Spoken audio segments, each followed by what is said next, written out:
Hello friends, कैसे हैं आप सभी लोग। स्वागत है आपका ट्यूशन टाइम एकेडमी पर। पिछली वीडियोस में हम 6 क्लास की साइंस कंप्लीट कर चुके हैं। जिसको 6 क्लास की साइंस पढ़नी है वो जाके मेरे चैनल पे देख सकता है और उसके लिए अलग से प्लेलिस्ट भी बनी हुई है। आज हम शुरू करने वाले हैं 7th क्लास साइंस का फर्स्ट चैप्टर, जिसका नाम है न्यूट्रिशन इन प्लांट्स, पौधों में पोषण। तो चलिए स्टार्ट करते हैं।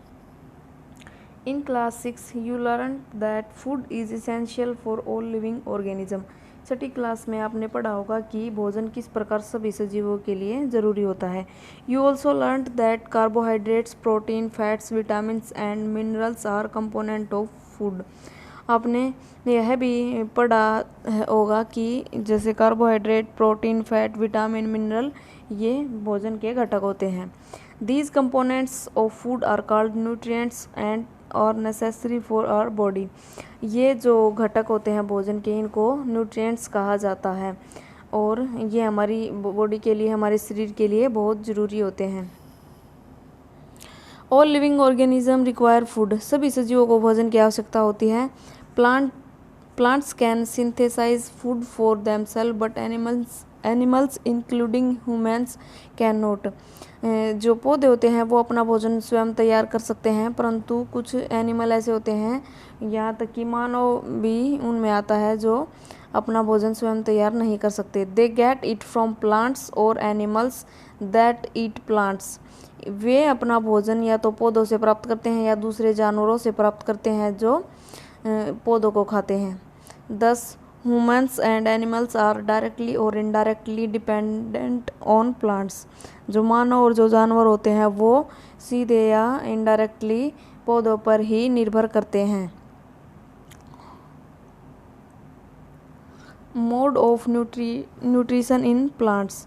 जो पौधे होते हैं उनमें जो न्यूट्रिशन होता है, जो पोषण होता है, वो किस माध्यम से होता है। तो देखिए, plants are the only organism that can prepare food for themselves by using water, carbon dioxide and minerals. पौधे वो सजीवों की वो प्रजाति हैं जो अपना भोजन खुद तैयार करते हैं, पानी, कार्बन डाइऑक्साइड और मिनरल्स को यूज करके। The raw materials are present in their surroundings. और जो कच्चा माल, जो कच्चे पदार्थ उनके आसपास मौजूद होते हैं उनसे। The nutrients enable living organism to build their bodies, to grow, to repair damaged parts of their bodies and provide the energy to carry out life process। देखिए, the nutrients enable living organism to build their bodies। जो पोषक तत्व होते हैं वो सजीवों को उनका शरीर अच्छे से स्वस्थ बनाए रखने के लिए बहुत ज़रूरी होते हैं। टू ग्रो, वृद्धि के लिए। To repair damaged part of their bodies, उनके शरीर के जो हिस्से डैमेज हो जाते हैं उनको रिपेयर करने के लिए। And provide the energy to carry out life process, और ऊर्जा प्राप्त करते हैं जो हमारी ज़िंदगी में जो हम काम करते हैं उनके लिए। Nutrition is the mode of taking food by an organism and its utilisation by the body. जो न्यूट्रिशन होता है वो एक माध्यम होता है, जो पोषण होता है वो एक माध्यम होता है सजीवों का भोजन को यूज करने का, और जो जिसके द्वारा शरीर उस भोजन को यूज करता है। The mode of nutrition in which organism make food themselves for simple substances is called autotrophic. वो माध्यम, पोषण का वो माध्यम जिसमें जो सजीव अपना भोजन स्वयं तैयार करते हैं उनको ऑटोट्रोपिक बोला जाता है। ऑटो मतलब सेल्फ, ट्रोप्स मतलब नरिशमेंट, मतलब जो अपना भोजन स्वयं तैयार करते हैं, जिनको स्वपोषी भी बोला जाता है। Therefore plants are called autotrophs. इसलिए जो पौधे होते हैं उनको ऑटोट्रोप्स बोला जाता है, उनको स्वयंपोषी बोला जाता है, क्योंकि पौधे अपना भोजन स्वयं तैयार करते हैं। Animals and most other organism take in food prepared by plants. जो जानवर होते हैं या फिर और जो सजीव होते हैं वो अपना भोजन पौधों से प्राप्त करते हैं। जो भोजन पौधों द्वारा तैयार किया गया होता है वो भोजन खाते हैं। They are called heterotrophs. उनको हेट्रोटोप्स बोला जाता है। हेट्रोस का मतलब होता है अदर, जो दूसरों पर निर्भर करते हैं, मतलब के विषमपोषी। Now we may ask where the food factories of plants are located, whether food is made in all parts of a plant और only in certain parts.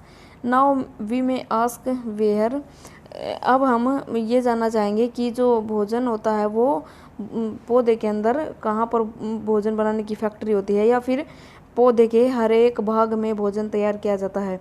How do plants obtain the raw materials from the surroundings, जो पौधे होते हैं वो अपने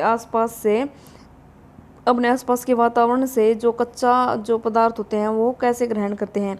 how do they transport them to the food factories of plant, और जो उनकी फूड फैक्ट्री होती है जहाँ भोजन तैयार किया जाता है वहाँ तक वो उस भोजन जो कच्चा माल होता है उसको कैसे पहुँचाते हैं। Photosynthesis food making process in plants, देखिए प्रकाश संश्लेषण की प्रक्रिया जो भोजन तैयार करने की प्रक्रिया होती है पौधों में। Leaves are the food factories of plant, जो पत्तियां होती हैं वो पौधों की फूड फैक्ट्री होती हैं। Therefore all the raw material must reach the leaf, तो इसलिए जो कच्चा माल होता है जो कच्चे पदार्थ होते हैं वो पत्तियों तक जरूर पहुंचते हैं। Water and mineral present in the soil are absorbed by the roots and transported to the leaves, जो पानी और जो मिनरल मिट्टी के अंदर होते हैं वो पौधे के द्वारा एब्जॉर्ब किए जाते हैं जड़ों के द्वारा, और फिर उनको ट्रांसपोर्ट किया जाता है पत्तियों तक, उनको पत्तियों तक पहुंचाया जाता है। Carbon dioxide from air is taken in through the tiny pores present on the surface of leaves, जो कार्बन डाइऑक्साइड होती है वो पत्तियों के ऊपर जो छोटे छोटे छिद्र होते हैं उनके द्वारा ग्रहण की जाती है। These pores are surrounded by guard cell, और ये जो छिद्र होते हैं इनके बार बार सेल बनी होती है जिसको गार्ड सेल बोला जाता है। सच पोर्स आर कॉल्ड स्टोमेटा, और जो ऐसे छिद्र होते हैं उनको स्टोमेटा बोला जाता है। Water and mineral are transported to the leaves by the vessel which run like pipes throughout the root the stem the branch and the leaves, जो पानी होता है और जो मिनरल होता है वो पत्तियों तक पहुंचाया जाता है। वेजल मतलब वो नलिकाएं होती हैं जो पाइप जैसी बनी होती हैं, और वो सभी जड़ों में भी होती हैं, तनों में भी होती हैं, और टहनियों में भी होती हैं, और पत्तियों में भी होती हैं, वो जो पाइप जैसा स्ट्रक्चर होता है उन नलिकाओं का। They form a continuous path और passes for the nutrients to reach the leaf, वो एक लगातार चलने वाला ऐसा रास्ता बनाती हैं जो पत्तियों तक उन पोषक तत्वों को पहुंचाता है। दे आर कॉल्ड वेजल्स, उनको वेजल्स बोला जाता है। You will learn more about transport of materials in plant in chapter 11, जो चैप्टर 11 है उसमें आप ये जो पत्तियों का जो ये ट्रांसपोर्ट का सिस्टम है, जो ये सामान पहुंचाने का सिस्टम है, इसके बारे में पढ़ेंगे चैप्टर 11 में। The leaves have a green pigment called chlorophyll, जो पत्तियां होती हैं उनके अंदर एक हरा पिगमेंट होता है जिसको क्लोरोफिल बोला जाता है। It helps leaves to capture the energy of the sunlight, ये पत्तियों को मदद करता है जो सूर्य का प्रकाश होता है, जो सूर्य की ऊर्जा होती है उसको कैप्चर करने में। The energy is use to synthesise prepare food from carbon dioxide and water, जो वो एनर्जी होती है उसके द्वारा फिर जो पत्तियां होती हैं वो भोजन तैयार करती हैं पानी और कार्बन डाइऑक्साइड की मदद से। Since the synthesis of food occur in the presence of sunlight it is called photosynthesis, इसलिए जो संश्लेषण की जो प्रक्रिया प्रकाश सूर्य के प्रकाश की मौजूदगी में की जाती है उसे फिर प्रकाश संश्लेषण प्रक्रिया बोला जाता है। फोटो का मतलब लाइट, सिंथेसिस का मतलब to combine. So we find that chlorophyll, sunlight, carbon dioxide and water are necessary to carry out the process of photosynthesis। इसलिए हमें यह पता लगा है कि जो क्लोरोफिल होता है, सूर्य का प्रकाश होता है, कार्बन डाइऑक्साइड और पानी, ये बहुत ही ज़रूरी चीज़ें हैं जिससे प्रकाश संश्लेषण की प्रक्रिया संपूर्ण की जाती है। It is a unique process on the earth, यह एक बिल्कुल अकेला ऐसा प्रोसेस है पृथ्वी पर। The solar energy is captured by the leaves and stored in the plant in the form of food, जो सूर्य का प्रकाश है वो पत्तियों के द्वारा कैच किया जाता है और फिर भोजन के रूप में पौधे के अंदर स्टोर किया जाता है। The sun is the ultimate source of energy for all living organism, तो इसलिए हम कह सकते हैं कि सूर्य एक ऐसा स्रोत है एनर्जी का जो सभी सजीवों को एनर्जी प्रदान करता है, ऊर्जा प्रदान करता है।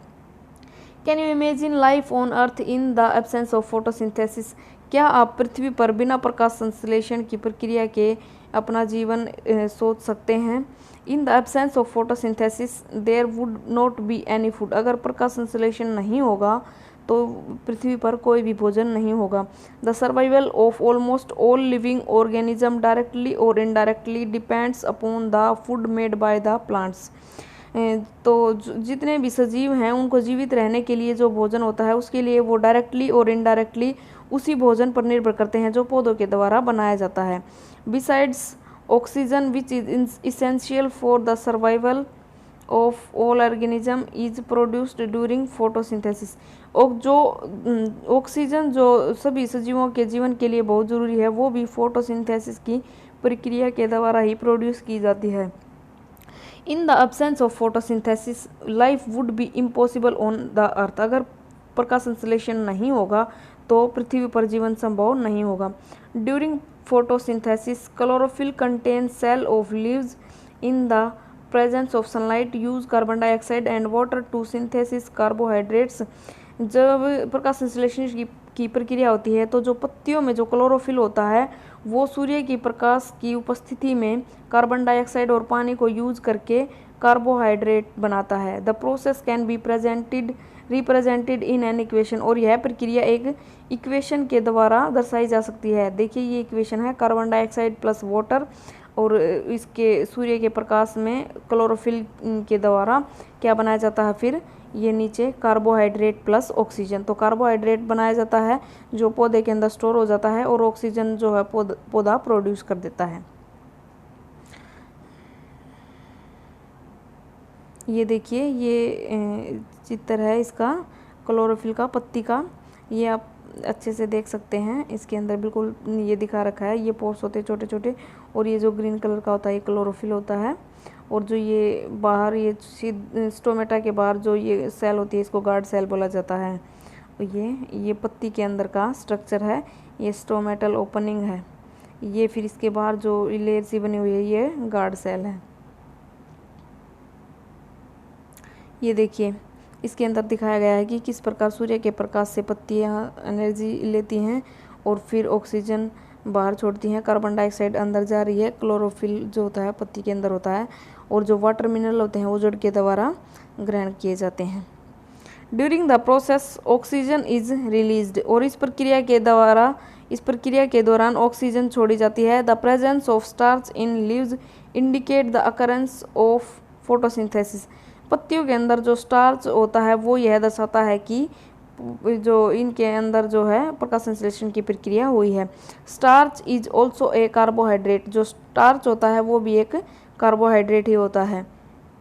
Activity 1.1 take 2 potted plant of the same kind. आपको क्या करना है, गमले के अंदर 2 पौधे लेने हैं एक ही प्रकार के। Keep one in the dark और इन ए black box.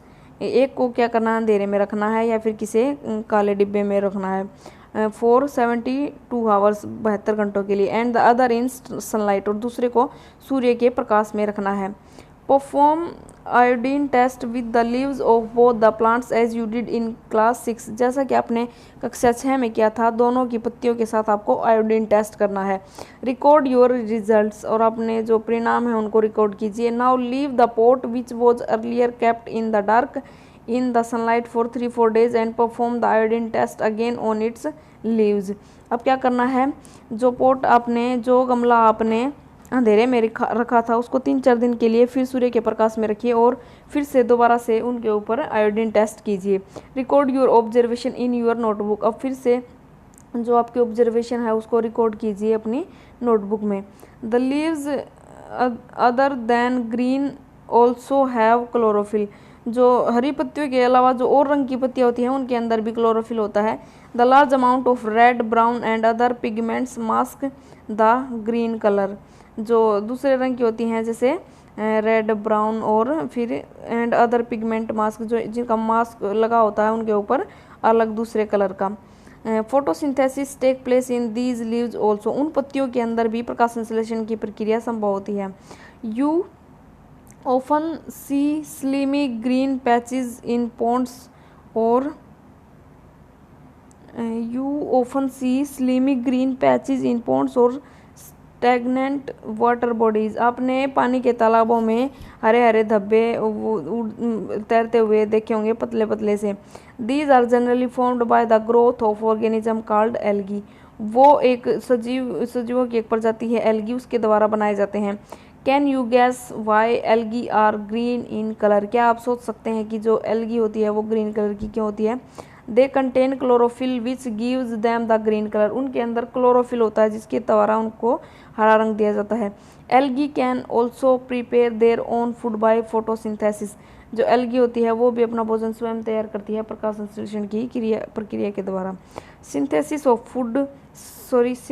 Of plant food other than carbohydrate. Carbohydrate के अलग जो पौधों के अंदर जो भोजन सिंथेसिस किया जाता है। You have just learned that plants synthesis carbohydrate through the process of photosynthesis. आपने अब तक यह पढ़ा है कि प्रकाश संश्लेषण की प्रक्रिया के द्वारा पौधों के अंदर कार्बोहाइड्रेट का संश्लेषण किया जाता है।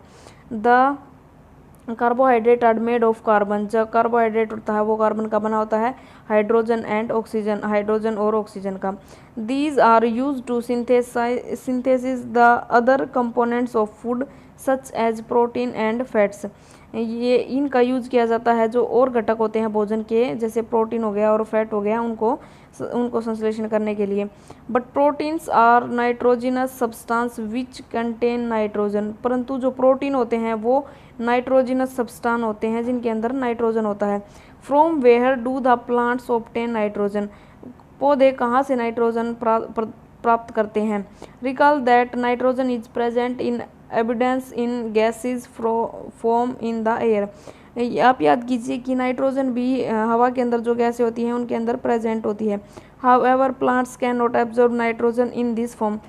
परंतु जो पौधे होते हैं वो सीधे डायरेक्ट इस हवा के द्वारा नाइट्रोजन को ग्रहण नहीं कर सकते हैं।